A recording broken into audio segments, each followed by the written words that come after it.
रहीम। तो आज हम पढ़ेंगे पेरेंटल रूट का दूसरा रूट जो कि है इन्हेलेशन। इन्हेलेशन में वो हमें बताता है कि हमारे पास कुछ वोलेटाइल लिक्विड्स और गैसेस होती हैं। वोलेटाइल हम किसी भी ऐसे सब्सटेंस को कहते हैं जो कि इवेपोरेट हो सकता है रूम टेम्परेचर पे और इसको इजीली वेपर्स की फॉर्म में कन्वर्ट किया जा सकता है। तो हमारे पास जो वोलेटाइल लिक्विड्स और गैसेस हैं उनको हम इनहेल कर सकते हैं। फॉर एग्ज़ाम्पल जनरल एनेस्थेटिक्स, उनको इनहेल किया जा सकता है। इसके अलावा कुछ ऐसी ड्रग्स जिनको हम सॉलिड पार्टिकल्स की फॉर्म में भी एडमिनिस्टर कर सकते हैं पेशेंट के अंदर।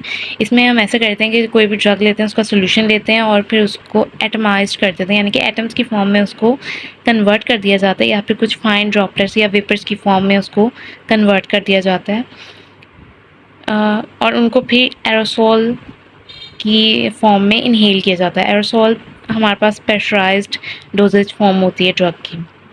जैसे हमारे पास कोई भी एयर फ्रेशनर होता है वो भी प्रेशराइज्ड हमारे पास गैस होती है। इसी तरह से उसी से मिलता जुलता हमारे पास हम ड्रग को भी उसी फॉर्म में कन्वर्ट कर देते हैं। यहाँ पे एग्जांपल दी हुई सल्बीटामोल की।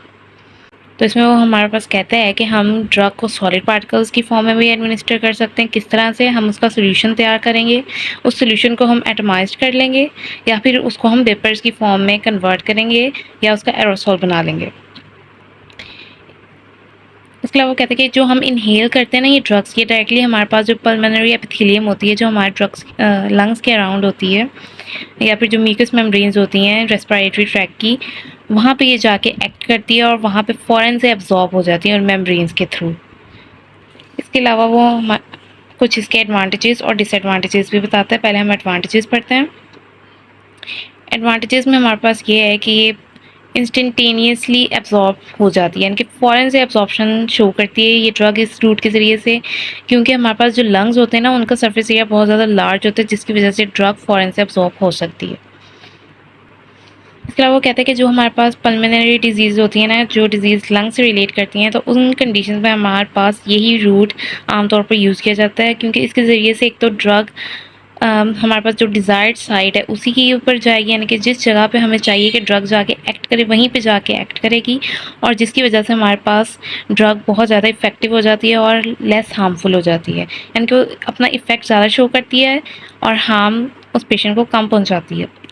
इसके अलावा इस केस में हमारे पास फर्स्ट पास मेटाबॉलिज्म भी अवॉइड हो जाता है, क्योंकि ड्रग को अपने उन स्टेप से जो उसके हैं मेटाबॉलिज्म के स्टेप्स, पहले उसने जाके डिसइंटीग्रेट होना है, डिसोल्यूट होना है, मेटाबोलाइज होना है, एब्जॉर्ब होना है, वो सब नहीं इसको होना पड़ता, बल्कि डायरेक्टली ये एब्जॉर्ब हो जाती है थ्रू पल्मोनरी मेम्ब्रेन्स।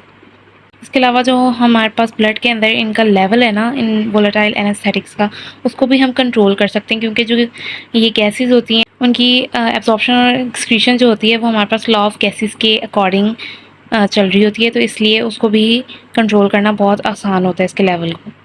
इसके अलावा हमारे पास इसके कुछ डिसएडवांटेजेस हैं। पहला ये है कि अगर हम इस रूट के ज़रिए से इरिटेंट गैसेस देंगे तो उसके रिज़ल्ट में हमारे पास एक इन्फ्लेमेटरी रिस्पॉन्स होगा जो कि इन्फ्लेमेशन कॉज कर देगा ब्रोंकाई की, ट्रेकिया की, तो या फिर जो पल्मोनरी सिक्रीशंस हैं वो भी इंक्रीज़ हो जाएंगी जो कि ब्लॉकेज कॉज कर सकती हैं। इसलिए हम इरिटेंट गैसेस इस रूट के ज़रिए से देना अवॉइड करते हैं।